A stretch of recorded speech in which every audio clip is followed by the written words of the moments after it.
ngeluh, "Pak, kan Papa selama ini nggak pernah absen dalam jihad, nggak pernah absen dalam wamil. Setiap panggilan untuk membela negara, Papa pasti datang. Mulai dari pramuka sampai perang beneran, selalu datang tuh. Kali ini kan Mama lagi hamil tua. Sekali-kali minta izin kepada komandannya untuk jaga Mama. Mama nggak punya siapa-siapa di rumah, keluarga kita nggak punya. Mungkin merantau kali ya. Satu-satunya pekerjaan kita cuma jualan warung Padang misalnya." Nggak lucu.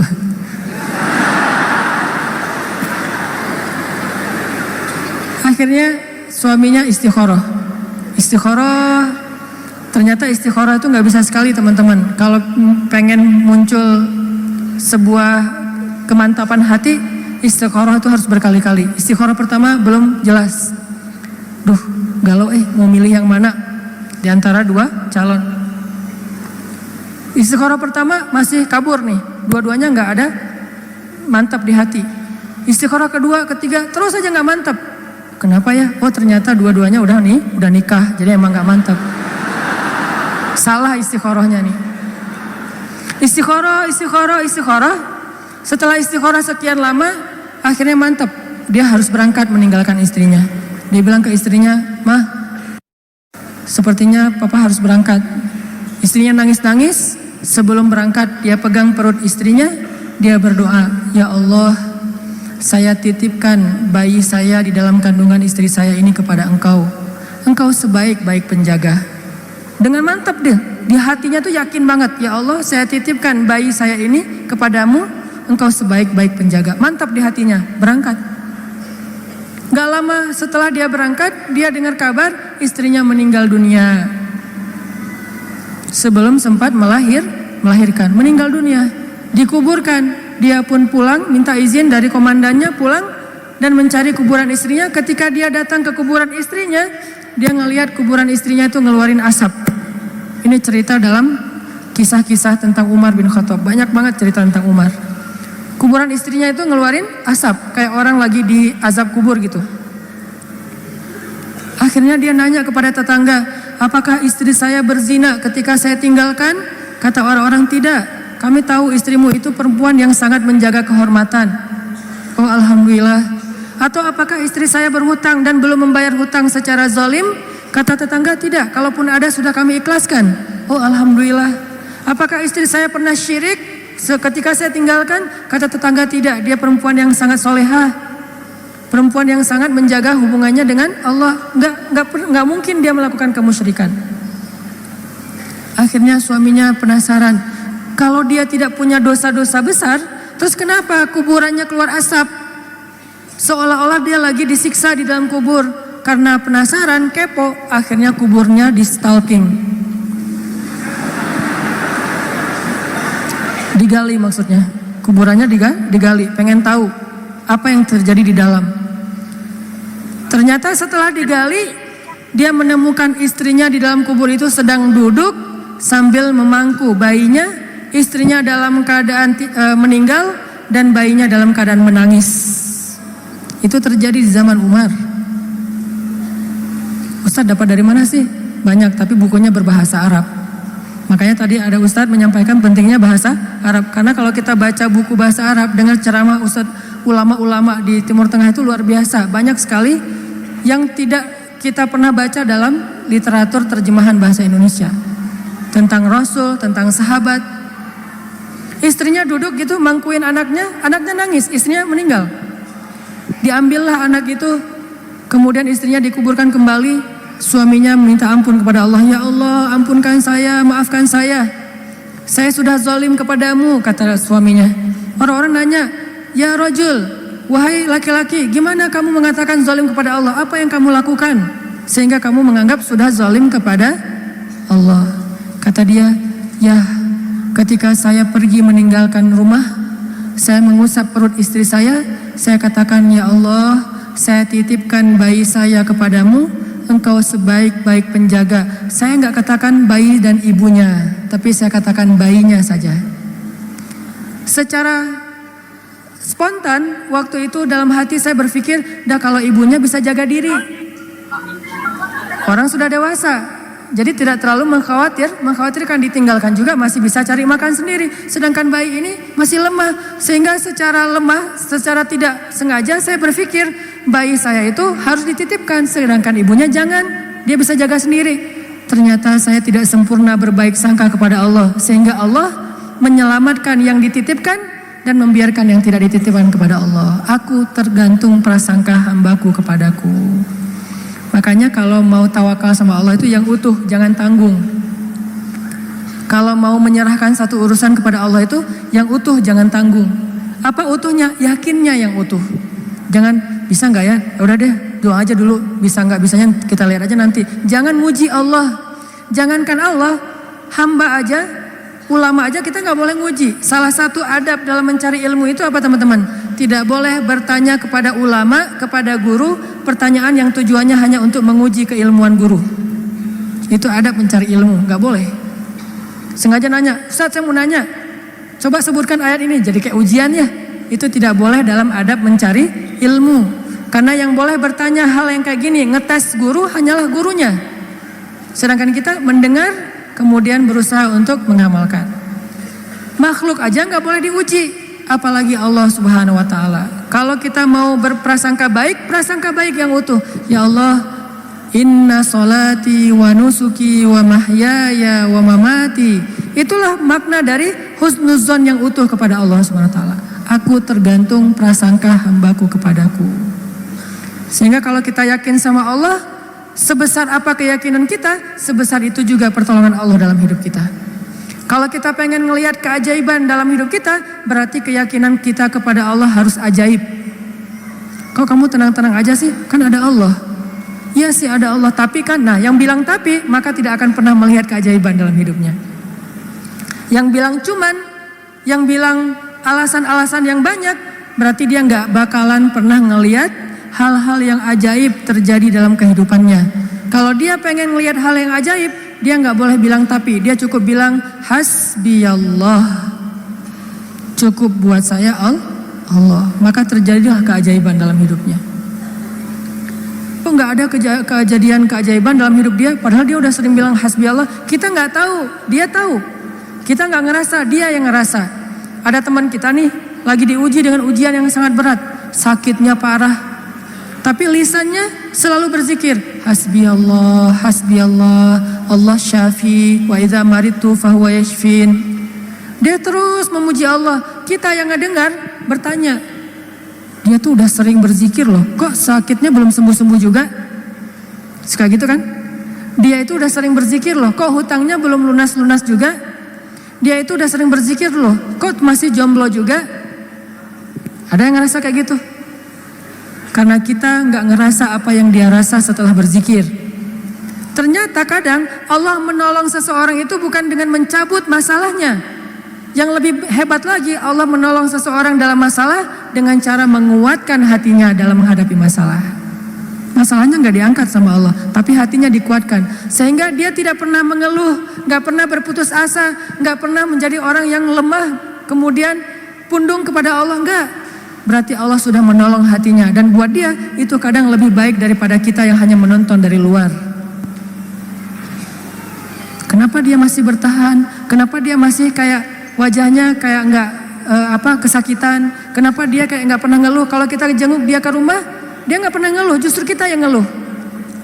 Justru kita yang malu karena merasa kita lebih banyak mengeluh daripada dia. Lihat aja saudara-saudara kita yang sedang diuji oleh Allah di Syam, di Suriah. Apakah Allah mencabut peperangan dari sana sehingga mereka tiba-tiba merdeka lagi seperti dulu tahun 2000-an? Enggak. Terus apakah Allah nggak nolong orang Suriah? Nolong banget. Gimana cara Allah menolong orang Suriah? Dikuatkan hati mereka. Mungkin kalau kita berada di posisi yang sama, dari dulu kita udah putus asa tuh. Berat banget kan ujian di Suriah? Anak kecil yang harus jadi ayah dan ibu buat adiknya yang masih kecil. Padahal dia juga masih SD, tapi udah jadi orang tua buat adiknya. Anak kecil yang tangan dan kakinya putus karena tertimbun dengan reruntuhan bangunan, lalu harus diamputasi, harus dijahit lukanya tanpa ada obat bius. Apa yang dia baca dan menahan rasa sakit? Dia baca Al-Quran. Lagi dijahit nih, lukanya yang menganga, dijahit, gak pakai obat bius. Biusnya apa? Membaca Al-Quran. Apakah kita bisa membius diri kita dengan membaca Al-Quran? Bisa, bius total. Begitu baca Quran ngantuk langsung ya. Kalau bius lokal belum bisa, bius total ya. Duh nggak bisa tidur, terus ngapain? Dengerin Al-Quran langsung tidur. Kalau sahabat Nabi dengar Al-Quran nggak bisa tidur. Kalau kita nggak bisa tidur dengar Quran. Kebalikan dari sahabat Nabi. Umar tuh kalau lagi malam baca Quran pasti nggak bisa tidur. Kita kalau nggak bisa tidur pasti baca Quran langsung tidur. Kadang-kadang baca Qurannya baru Bismillah udah tidur. Apalagi di dalam sholat. Kalau imamnya bacanya panjang itu obat bius banget tuh. Langsung pada tunduh kan ya. Begitu kita dengar bacaan Al-Quran. Apa yang membuat mereka kuat? Pertolongan Allah. Saat dijahit lukanya mereka baca Bismillahirrahmanirrahim. Alif Lam Mim. Sambil dijahit. Dzalikal kitabu la raiba fihi hudal lil muttaqin. Dijahit lagi dijahit. Dan bukan satu luka, ada beberapa luka di sekujur tubuhnya. Alladzina yu'minuna bil ghaibi wa yuqimunas shalah wa yuqimunas salata wa mimma razaqnahum yunfiqun. Coba lihat. Itulah pertolongan Allah untuk anak-anak ini. Allah tidak mengangkat luka mereka, Allah tidak mengangkat kezaliman dalam kehidupan mereka, tetapi Allah menguatkan hati mereka dan itulah penjagaan Allah kepada mereka. Sedangkan orang yang tidak dikuatkan hatinya baru juga diputusin sudah bunuh diri, gagal pula. Kalau bunuh diri berhasil masih mending, bunuh diri gagal lah gitu. Loncat dari jembatan kesangkut misalnya, nggak enak banget kan ya. Ada dulu yang pengen bunuh diri karena ditolak sama ceweknya. Kebetulan di depan rumah ceweknya itu ada truk lagi berhenti. Terus dia balapan, sengaja nabrakin dirinya ke truk yang lagi berhenti, tepat di depan rumah ceweknya. Kenapa? Pengen nunjukin ke ceweknya, aku gak bisa hidup tanpa kamu. Coba. Kenapa bisa kejadian kayak gini? Karena hatinya tidak dikuatkan. Kenapa ada orang yang berkali-kali diputusin, tetap aja datang lagi. Kuat banget tuh hatinya. Berkali-kali diputusin, datang lagi. Bukan datang ke yang lain, datang ke yang sama. Sampai orang yang putusinnya, yang putus asa memutuskan, akhirnya menerima. Nah, di sini berarti bukan soal layak dan tidak, soal siapa yang paling sabar ya.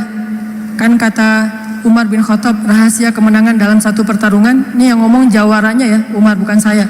Kalau saya mungkin bukan petarung, kalau Umar kan petarung. Dia ngomong apa? Rahasia kemenangan dalam satu pertarungan bukan teknik, bukan kekuatan fisik, tapi ketahanan, kesabaran. Siapa yang paling sabar, dia yang akan menang.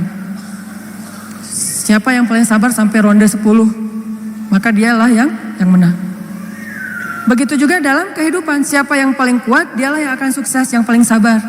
Ternyata kadang Allah menolong kita bukan dengan cara buat hidup kita gak ada masalah.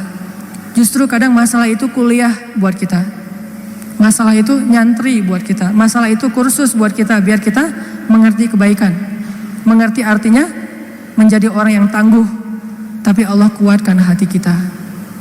Sehingga kita berbaik sangka. Ihfazillah yahfazka. Jaga Allah, Allah jaga kamu. Berbaik sangka kepada Allah. Misalnya lagi ada musibah. Oh, kayaknya Allah mau ganti yang lebih baik nih. Kayak gitu. Ada musibah langsung berbaik sangka, Allah mau ganti yang lebih baik. Istri saya tuh salah satunya, dan beliau aktivis mengurus pasien-pasien kanker yang kurang mampu di Bandung. Jadi kita punya namanya Rumah Teduh, menampung ada sekitar 6 rumah, menampung lebih dari 70 pasien, termasuk ada yang dari Garut, dari Tasik, dari pelosok-pelosok, bahkan ada yang dari Garut bagian selatan yang kemarin sempat kita anterin, udah meninggal pakai ambulan. Dari Bandung ke rumahnya itu 12 jam. Karena pertama udah sampai di jalan raya harus digotong, gak bisa naik mobil ke atas, ke bukit gitu. Gotongnya aja sejam. Kalau pakai motor gak mungkin kan, bawa tandu kan, pakai motor gak mungkin ya. Tapi kalau teman-teman anak-anak motor kayaknya bisa nih ngetrik ya, bahwa kalau kita nggak bisa akhirnya ditandu sejam naik ke atas tuh. Nah, Kemarin ada kejadian di salah satu rumah teduh untuk nampung pasien-pasien yang kurang mampu bersama keluarga mereka. Ada satu pasien nyamar. Dia pura-pura sakit, terus tinggal di situ sehari. Tiba-tiba malam hari dia hilang. Semua HP keluarga pasien diambil, dibawa lari. Mencuri HP pasien kanker kurang mampu. Coba kurang apa dosanya tuh? Mencuri HP, nyopet HP orang di mall masih mending, dosa lah ya. Tapi nggak dosa segede itu ya, nggak berlipat-lipat. Ini dosanya apa? Mencopet, mengambil HP keluarga pasien kanker kurang mampu. Yang di HP itu satu-satunya alat untuk komunikasi, ngurus pengobatannya. Kita nelpon mereka juga di situ, nelpon dokter lewat HP itu, diambil sama dia. Hilang sekitar 5 HP, 5 pasien. Langsung kita coba snapgram di sosial media. Dalam hitungan jam Allah ganti HP yang lebih bagus, jumlahnya 2 kali lipat. Itu juga kita stop, kalau enggak mungkin 10 kali lipat jumlahnya. Bisa jualan HP itu. Kita taruh instastory, kita butuh HP nih, ada 5 pasien kita yang kehilangan HP dalam satu musibah. Mudah-mudahan Allah ganti yang lebih baik. Ternyata langsung pada ngejapri, saya ganti. Bukan HP bekas, HP baru yang harganya mungkin lebih mahal berkali-kali lipat dari yang hilang. Dan jumlahnya berkali lipat dari yang hilang. Hilang 5, yang udah terkumpul dalam hitungan 1 jam 10. Itu langsung kita stop, kalau enggak bisa 100 tuh. Lumayan kan, bisa buka lapak lagi tuh. Nah ternyata benar kalau kita berprasangka baik ke Allah. Akhirnya mereka pasti kasih HP yang baru, bingung.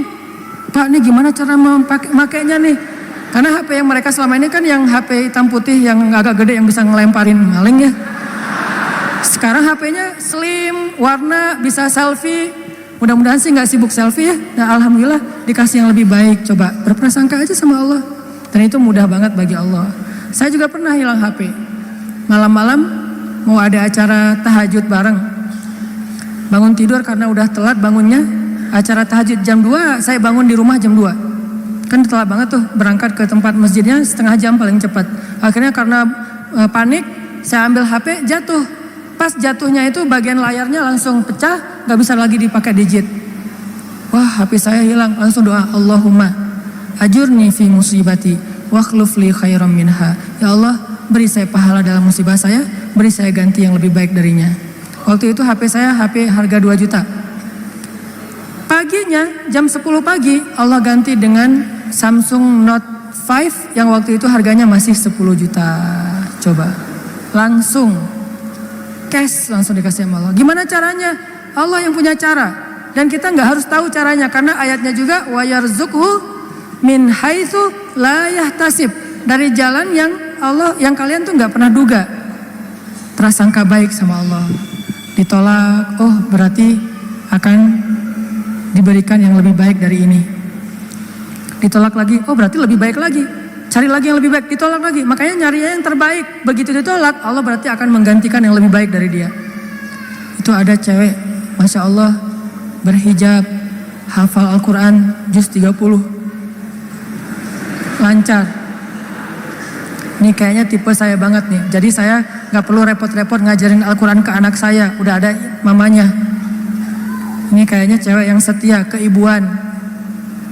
Kayaknya dia gak senang keluar, lebih senang di rumah. Pas banget dengan tipe kita misalnya. Ternyata pas datang ditolak, maaf saya udah tunangan. Lagi-lagi kayak gitu ya, gak survei dulu sih, langsung datang aja. Karena gak ada surveinya, datang ditolak. Oh mudah-mudahan dikasih yang tadi juz 30, karena ditolak dikasih yang 30 juz. Tapi sekarang masih juz 30 juga bertahap. Pas sudah nikah nanti dia hafal Quran jadi 30 juz. Bisa kayak gitu, bisa banget. Kerjaan, ada satu kerjaan yang kita gak berhasil, satu usaha nih. Lagi mulai usaha kecil, modal 1 juta usaha. Ternyata ada yang gak jujur, kita ketipu, gagal. Jangan langsung berburuk sangka ke Allah, apa maunya lagi Allah nih. Saya kan melakukan usaha ini gara-gara saya meninggalkan riba. Masa saya meninggalkan riba tapi malah makin sulit? Kayaknya Allah gak rela ya, saya mau hijrah. Yaudah deh saya balik lagi, malah saya juga sama Allah. Kayak gitu kan? Berarti kita sudah berburuk sangka kepada diri kita sendiri. Harusnya, oh Allah gak mau ngasih saya rezeki yang receh kayak gini nih. Makanya dibikin ini ada masalah dikit. dikasih rezeki yang lebih besar. Usaha lagi. Dari mana?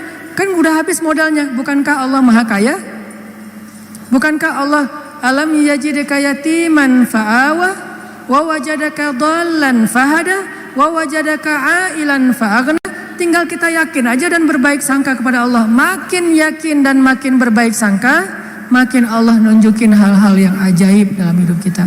Saya sering cerita, pasti teman-teman mungkin sebagian pernah dengar di YouTube, gimana saya ngebuktiin kebesaran Allah dengan sedikit mengambil resiko gambling, yaitu berangkat ke luar negeri gak punya modal sama sekali, gak bawa duit 1 rupiah pun gak bawa, berangkat ke luar negeri.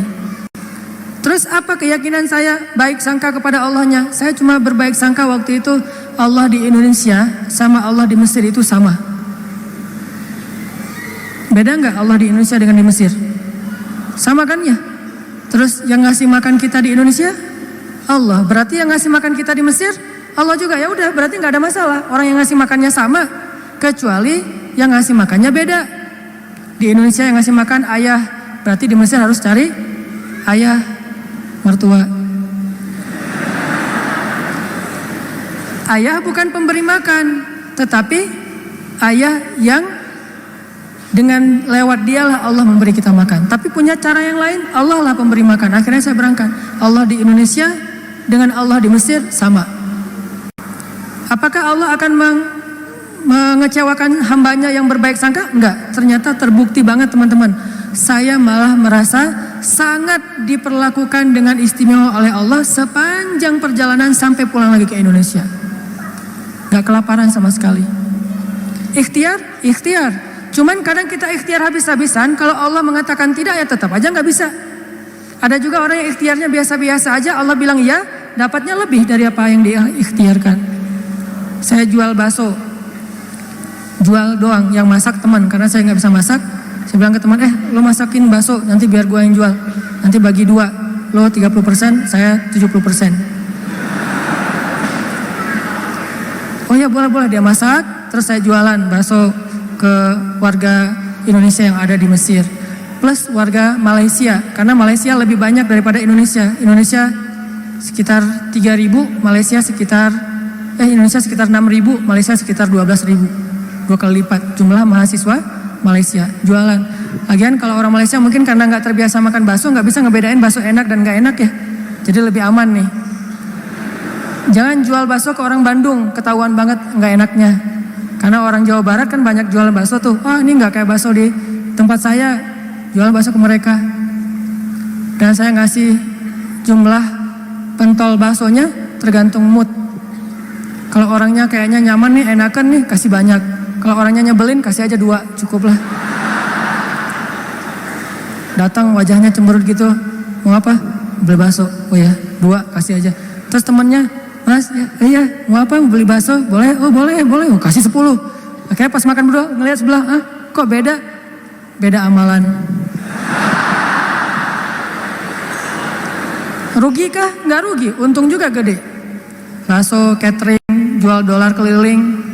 Terus pokoknya ada adik-adik kelas baru datang langsung dipalakin. Dolarnya sini. Langsung kasih dengan pon Mesir. Dolar. Dalam sehari bisa dapat $1.000 lumayan. Sampai akhirnya setelah saya berangkat ke Mesir, justru nafkah keluarga saya lebih lancar daripada saya di Indonesia. Buktinya apa? Adik-adik itu sekolah saya biayain, kirim dari Mesir. Dari mulai dia SD, SMP, SMA dibiayain. Terus ibu nanya, saya nanya ke ibu, Mak, kan di Aceh, Mak butuh apa di rumah? Kalau abang ada duit lebih, Mak pengen beli kulkas. Karena seumur-umur saya, kita belum pernah punya kulkas sendiri. Rumah juga ngontrak. Kalau Ramadan itu ngambil es dari rumah tetangga. Nah ini mau Ramadan nih, pengen punya kulkas sendiri. Oh boleh Mak, berapa aja lah. Yang 5 juta juga gak apa-apa kata Mak. Kemahalan. Akhirnya saya kirim 1,5 juta beli kulkas yang 1 pintu, yang kecil. Bahagia. Mak butuh apa lagi? Ya ini adik-adik baju lebaran belum dibeli, kirim baju lebaran. Mak butuh apa lagi? Ini uang kontrakan bulan ini belum bayar, kirim. Ternyata benar kalau kita berbaik sangka ke Allah sekali, Allah akan ngebalasnya minimal 10 kali. Sampai menikah di sana, punya anak di sana, pulang ke Indonesia. Saya sering gambling dengan cara berbaik sangka kepada Allah. Tapi jangan gambling sesuatu yang Allah gak janjikan ya. Saya berbaik sangka ke Allah, berdiri aja di rel kereta, pasti nggak akan ditabrak lah. Allah nggak pernah bilang siapa yang berdiri di rel kereta akan aku tolong dan tidak akan ditabrak. Nggak ada janji Allah kayak gitu. Ada gitu ayatnya? Coba gambling ke yang ada ayatnya. Siapa yang bertakwa pasti akan aku kasih jalan keluar. Siapa yang bersabar pasti aku berikan pertolongan. Siapa yang sholat pasti aku akan membantu dia. Yang Allah udah janjiin, maka gamblinglah dengan hal itu. Ambillah resiko dengan janji-janji itu. Tapi kalau Allah nggak ngejanjiin apa-apa, jangan ambil resiko. Karena Allah juga nggak punya perjanjian. Siapa yang loncat dari tower pasti akan selamat. Nggak ada ayatnya, nggak ada hadisnya. Siapa yang minum racun nggak apa-apa, karena dia minum racunnya ikhlas. Nggak ada minum racun ikhlas. Ini teman-teman, berbaik sangka kepada Allah, maka kita nggak bakalan kecewa. Ada masalah apa aja, balikin lagi ke Allah. Oh, ini kayaknya Allah pengen ngasih kebaikan. Yang baik-baik aja yang dipikirin tentang Allah. Begitu sekali kita berburuk sangka ke Allah, sekali itu kita telah memberikan kesempatan buat diri kita untuk celaka atau mendapatkan kerugian. Aku tergantung prasangka hambaku kepadaku. Makanya cerita yang paling populer yang kita baca di Al-Quran itu ketika Nabi hijrah ke Madinah. Apakah perjalanan hijrah Nabi mudah? Enggak. Jadi kalau kita ngerasa perjalanan hijrah kita itu enggak mudah, berarti kita juga ngerasain apa yang dirasakan Nabi Muhammad SAW. Bukan kita doang yang susah dalam hijrah, Nabi juga susah, padahal Nabi lebih dekat ke Allah daripada kita. Yang mudah itu siapa? Umar. Itu hijrah yang paling mudah. Sebelum hijrah, posting dulu. Besok mau hijrah, hari ini posting. Captionnya apa? Wahai orang-orang Quraisy, ketahuilah bahwa saya besok bakalan hijrah. Siapa yang pengen istrinya jadi janda, anaknya jadi yatim, tunggu saya di balik bukit itu. Langsung share location, bukit yang mana. Umar tuh yang posting dulu. Gak ada yang berani nge-like coba. Sepi aja tuh postingan Umar yang paling sepi itu. Gak ada yang berani nge-like, gak ada yang berani komen. Diem aja, anteng.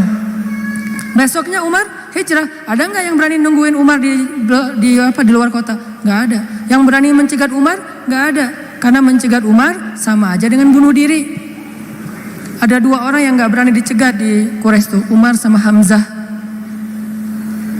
Sedangkan Rasul dan Abu Bakar orang yang dianggap lemah. Walaupun sebetulnya Nabi kuat, cuman gak pernah bertarung, gak pernah mukul orang sehingga gak ditakuti. Kalau adu kekuatan pasti Nabi itu paling kuat, cuma kan gak pernah mukulin orang, sehingga dianggap ini mah orang gak menakutkan. Kalau Umar kan sering mukul orang, bukan sering, hobi itu. Sebelum hijrah, hobi mukul orang. Sama kayak Nabi Musa, hobi Noel orang, Noel aja mati. Lu apaan sih? Mati. Karena orang Kipti kan ditoel sama Nabi Musa, belum diapa-apain, baru ditakol dikit lah, udah mati. Ini Umar. Paling gampang hijrah itu Umar, sedangkan Nabi sendiri yang lebih soleh daripada Umar, susah hijrahnya. Harus sembunyi-sembunyi, harus diam-diam, harus ngambil arah yang berlawanan dari kota Madinah. Kota Madinah ke sebelah sini, Nabi malah perginya ke sebelah sini. Bukan mendekat, malah menjauh dari Madinah. Terus masuk ke dalam sebuah lubang, bukan goa, lubang. Lubang kecil namanya di atas Jabal Sur, sehingga disebut dengan Gua Sur. Sembunyi berdua sama Abu Bakar di situ nyumput. Ketahuan juga tuh takdir Allah. Kenapa Allah nggak buat orang-orang menjauh biar Abu Bakar dengan Rasulullah itu enak di dalam tempat itu, nggak ada yang ganggu. Sengaja Allah bikin skenarionya kayak gitu. Untuk apa? Untuk tunjukkan bahwa Allah Maha Kuasa. Buat orang yang beriman itu nggak ngaruh. Mau kayak gimana juga sulitnya nggak ngaruh. Yang penting Allah ridho. Itu aja yang penting. Yang penting Allah bersama kita. Cuma itu yang penting. Sehingga akhirnya ketika orang-orang berada tepat di mulut gua, itu jarak Nabi sama musuhnya itu cuma hitungan jengkal loh. Setengah lutut mereka, setengah kaki mereka itu udah kelihatan sama Nabi kayak gini nih. Tepat di depan Nabi. Sampai Abu Bakar berbisik ke Rasulullah, "Ya Rasulullah, kalau mereka ngelihat ke bawah, pasti mereka akan menemukan kita. Gimana nih, gimana nih?" Abu Bakar yang khawatir. Abu Bakar yang takut. Bukan takut dan khawatir terhadap keselamatan dirinya, tapi khawatir terhadap keselamatan kekasihnya Rasulullah SAW. Saking sayangnya Abu Bakar kepada Rasul. "Ya Rasulullah, gimana nih, gimana nih?" Apa kata Rasulullah? "Ya Abu Bakar, Lembut Nabi ngomongnya. Ya Abu Bakar, ma dhannuka bisnain? Allahu salisuhuma. Ya Abu Bakar, kenapa kamu mikir kita berdua doang? Bukankah Allah yang ketiga? Jadi kalau kita merasa sendiri, kenapa kita berpikir kita sendiri? Bukankah Allah yang kedua? Kalau kita merasa sedikit, kenapa kita berpikir sedikit? Bukankah Allah itu punya banyak pasukan yang diturunkan dalam perang Badar, perang Ahzab dan yang lainnya? Ma dhannuka bisnain? Allahu salisuhuma. Kenapa kamu mikir cuma berdua padahal Allah yang ketiga? La tahzan, innallaha ma'ana. Jangan khawatir ya Abu Bakar, Allah bersama kita. Setelah Rasulullah ngomong kayak gitu, apa yang terjadi? Apakah musuh kemudian menemukan mereka? Tidak. Gimana cara Allah memalingkan mereka? Allah palingkan hati dan pikiran musuh. Gak kepikiran ngelihat ke bawah, gak pengen juga ngelihat ke bawah. Ini cara Allah nih. Kalau ada berita bahwa di situ ada laba-laba, ada merpati bikin sarang, itu masih kontroversi di antara ulama. Ada ulama mengatakan itu benar, ada ulama mengatakan itu dhaif. Allahu alam. Tapi yang pasti Allah memalingkan mata, pikiran dan hati musuh dari melihat ke arah Rasul dan Abu Bakar. Itulah pertolongan Allah. Bukan ketemu terus tarung, musuh kalah. Gak usah serepot itu. Allah gak mau juga ngerepotin hambanya. Allah cuma pengen nunjukin kebesarannya aja. Dibuat musuh datang sampai sedekat mungkin, ukurannya cuma beberapa sentimeter, tapi dalam kedekatan yang luar biasa itu Allah tunjukin mereka tidak bisa ngapa-ngapain. Dipalingkan aja wajahnya, ngelihat ke semua sisi dilihat, tapi ke bawah enggak. Kan gak masuk akal kan? Kenapa bisa kayak gitu? Inilah kebesaran Allah. Padahal harusnya ngelihat ke semua sisi, termasuk lihat ke bawah, ada orang gak di dalam lubang-lubang itu. Gak kepikiran sama sekali. Apakah satu orang musuh? Ada puluhan musuh. Dan puluhan musuh itu tidak satu orang pun yang berpikir untuk ngelihat ke dalam lubang itu. Satu orang pun gak berpikir. Begitulah cara Allah menolong kita. Allah bisa buat semua hati sayang kepada kita, sehingga Allah angkat derajat kita. Allah mengangkat derajat seseorang, merendahkan yang lain. Tiba-tiba semuanya jadi simpatik sama kita, respect sama kita. Mudah banget buat Allah. Dan kita melihat itu dalam banyak kejadian dalam kehidupan kita. Ada orang yang tiba-tiba muncul, ada orang yang tiba-tiba tenggelam, dan itu cara Allah. Ada yang orang tiba-tiba Allah buat dia terkenal, tiba-tiba orang dihindarkan dari semua orang, tinggal sendiri. Itu sangat mudah buat Allah. Makanya berbaik sangkalah kepada Allah dalam semua urusan.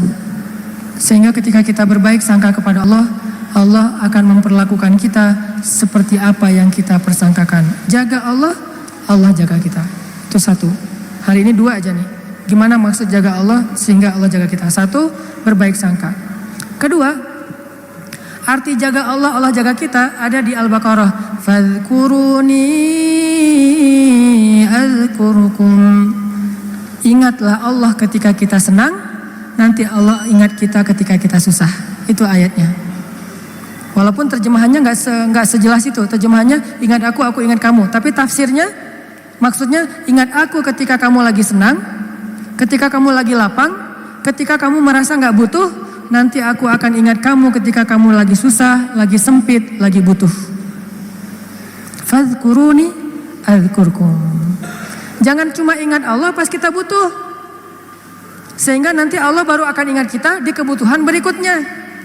Karena Allah membalas perbuatan kita, bukan langsung waktu itu. Jadi kalau kita mau ditolong ketika susah, jadilah orang yang selalu mengingat Allah ketika kita senang. Lagi gak ada masalah nih, tetap ingat Allah. Gimana ingat Allah ketika kita lagi senang? Bersyukur. Ketika dapat nikmat, alhamdulillah ini nikmat dari Allah. Diingat, Allahnya tuh dimention terus, di tag terus. Sehingga ketika nanti kita kekurangan, Allah akan bilang, itu hambaku lagi kekurangan, aku bantu deh. Karena ketika aku kasih dia nikmat, dia ingat aku. Begitu dia punya masalah, aku akan ingat dia. Apa contohnya? Contohnya ada seorang laki-laki, ini cerita Nabi nih, hadis, tapi hadisnya dalam bentuk cerita. Ada seorang laki-laki lagi musafir di zaman sebelum zaman Nabi, mungkin di zaman Nabi Isa atau zaman Nabi sebelumnya, tidak disebutkan. Yang jelas umat terdahulu, Bani Israel. Ada seorang laki-laki lagi jalan, di tengah jalan dia ngelihat ada segumpal awan yang bentuknya aneh. Awan ini awan yang sangat gelap, warnanya abu pekat, benar-benar mau hujan deras, tapi ukurannya nggak besar, ukurannya seukuran satu petak sawah doang gitu. Dia perhatiin nih awan kok aneh, yang lain cerah, tiba-tiba ada satu awan kayak gitu. Gak lama dia memperhatikan, terdengar suara dari langit berbicara kepada awan, dan dia dengar suara itu. Apa kata-kata dari langit? Ya ghamam, iski mazra'ata fulan bin fulan. Wahai awan, turunkanlah hujanmu ke sawah fulan bin fulan. Fulan bin fulan ini disebutkan namanya. Wahai awan, turunkanlah airmu ke sawahnya fulan bin fulan. Setelah suara ini berbunyi, awan itu pun berarak, dibawa oleh angin. Berarak, laki-laki ini memperhatikan dan ngikutin. Kan tadi dia penasaran kan, dia kepoin mau kemana nih awan, ikutin tuh awan. Terus setelah sekian lama dia ikutin, awan itu pun berhenti di atas sebuah petak sawah, di antara banyak petak sawah. Jadi ada persawahan, awan itu berhenti di salah satu petak sawah. Tiba-tiba turun hujan lokal, cuman di petak sawah itu aja, yang lain tetap kering, yang itu basah. Ini di tengah musim kemarau, ada awan yang turun hujannya cuma di satu petak sawah. Diperhatiin, aneh juga nih hujan lokalnya. Sampai akhirnya awannya hilang, hujannya reda. Setelah itu muncul seorang laki-laki dari petani yang datang ke sawah itu berteriak, Allahu Akbar, Allahu Akbar, Alhamdulillah, Alhamdulillah. Kemudian laki-laki musafir ini pun mendekat. Dia tanya, Pak, ini sawah punya siapa? Kata laki-laki itu, punya saya, Alhamdulillah Allah kasih air. Terus laki-laki ini bertanya, Bapak namanya siapa? Dia sebutkan namanya seperti nama yang didengar tadi di langit. Berilah air ke dalam sawah fulan bin fulan. Nama saya fulan bin fulan. Masya Allah, ternyata orang inilah yang dimention dari langit tadi tuh kepada awan. Terus musafir ini bertanya, Pak, dia cerita kejadiannya. Tadi saya ngelihat awan, mendengar suara dari langit, lalu awan itu menurunkan hujan hanya di petak sawah Bapak. Apa yang Bapak lakukan sehingga Allah mengistimewakan Bapak? Kenapa Allah memberikan air hanya ke sawah Bapak sementara yang lain tetap gersang? Apa yang Bapak lakukan? Kata laki-laki ini, kalau saya habis panen, dapat nikmat nih, panen raya. Kalau saya lagi panen, saya selalu membagi harta saya menjadi 3 bagian.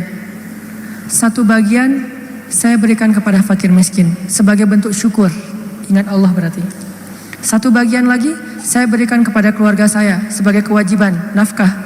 Dan 1 bagian lagi saya jadikan sebagai modal untuk membeli benih-benih berikutnya. Diputar lagi tuh uang. Ternyata Allah ridho dengan apa yang dia lakukan. Dialah orang yang ketika senang ingat Allah, gak lupa sama Allah. Sehingga ketika dia susah, musim kemarau, musim kering, gak ada hujan, Allah ingat dia. Begitulah Nabi berkisah tentang laki-laki ini. Tentang bab syukur di dalam banyak cerita-cerita ulama. Berarti maksud dari menjaga Allah, Allah jaga kita adalah bersyukur kepada Allah. Ingat Allah ketika kita senang, ketika kita sehat. Nanti Allah juga akan ingat kita ketika kita susah, ketika kita sakit.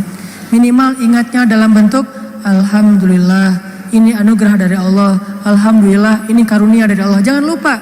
Sehingga kalau kita dapat nikmat, jangan bangga diri dulu, jangan besar kepala dulu, tapi mention Allah dulu. Alhamdulillah, ini nikmat dari Allah. Sehingga nanti kalau kita butuh Allah, Allah akan ingat kita. Dan itu berlaku dalam semua masalah kehidupan kita.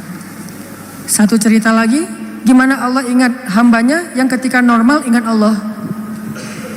Cerita yang populer tentang 3 orang yang terkurung di dalam gua.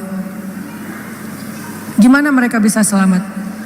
Lagi jalan touring, tiba-tiba badai, masuk ke dalam gua berlindung. Karena badai akhirnya terkurunglah di dalam gua. Lagi touring tuh. Bahkan mungkin motornya ketinggalan di luar. Karena tadi pas buru-buru ya masuk ke dalam gua, motornya ditaruh di luar, terus mereka longsor. Gimana 3 orang ini bisa selamat dari kurungan gua? Dengan berdoa, ya Allah dulu saya kayak gini.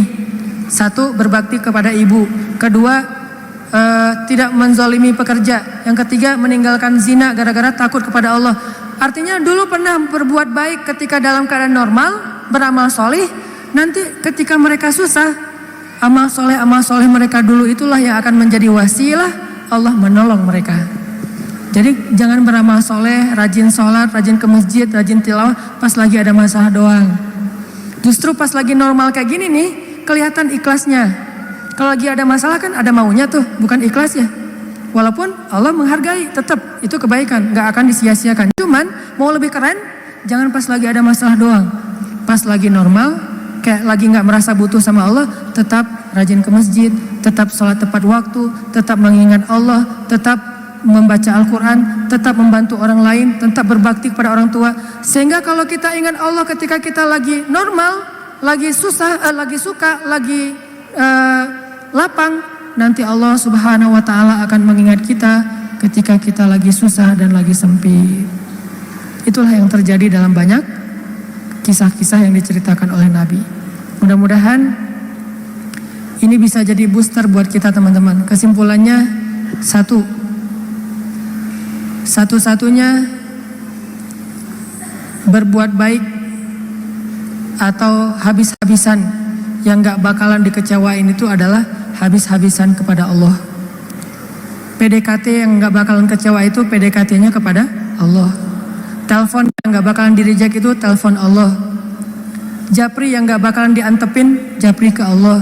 Satu-satunya. Kalau yang lain bisa aja kita dicuekin. Kenapa? Mungkin dia sibuk, mungkin dia lupa, mungkin.